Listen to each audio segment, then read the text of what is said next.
Hi friends, இன்றைக்கி வந்து கிருஷ்ணர் ஜெயந்தி. இன்றைக்கி நாங்கள் வந்து வீடெல்லாம் நல்லா க்ளீன் பண்ணிட்டு கிருஷ்ணருக்கு வந்து வீட்டிலே வந்து சிம்பிளாக வந்து சாமி கும்பிட்டுருந்தோம்.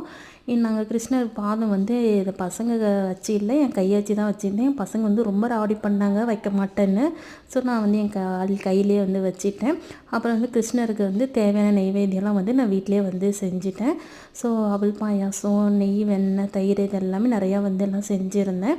ஸோ வந்து வீட்டில் வந்து சிம்பிளாக வந்து சாமியும் கும்பிட்டுட்டு என் பையன் வந்து உள்ளே வந்ததுமே வந்து வெண்ணெய் தான் ஃபஸ்ட்டு எடுத்தாங்க. நாங்கள் வந்து சொல்லிலாம் கொடுக்கல.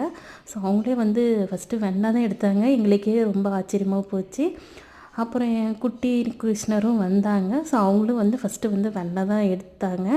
ஸோ அவங்களும் சாப்பிட்டதுமே ரொம்ப ஹாப்பியாக இருந்துச்சு. அப்புறம் பெரிய கிருஷ்ணர் வந்து குட்டி கிருஷ்ணருக்கு வந்து இன்றைக்கி ரவா லட்டு தான் ஊட்டி விட்டாங்க. ஸோ அவங்களும் வந்து சாப்பிட்டாங்க. பயங்கர அட்டகாசம் பண்ணிட்டாங்க. ஸோ வந்து எங்கள் வீட்டு குட்டி கிருஷ்ணர் வந்து எப்படி இருக்காங்கன்றதை மறக்காமல் கமெண்ட் பண்ணுங்கள். நீங்களும் வந்து கிருஷ்ண ஜெயந்திக்கெலாம் யார் யாரெல்லாம் சாமி கும்பிட்டீங்க அப்படின்றத மறக்காமல் கமெண்ட் பண்ணுங்கள். எங்கள் பெரிய கிருஷ்ணரும் குட்டி கிருஷ்ணரும் நல்லா இருக்காங்களான்னு கமெண்ட் பண்ணுங்கள். ஓகே, பாய். மறக்காமல் நம்ம சேனலை சப்ஸ்கிரைப் பண்ணிக்கோங்க.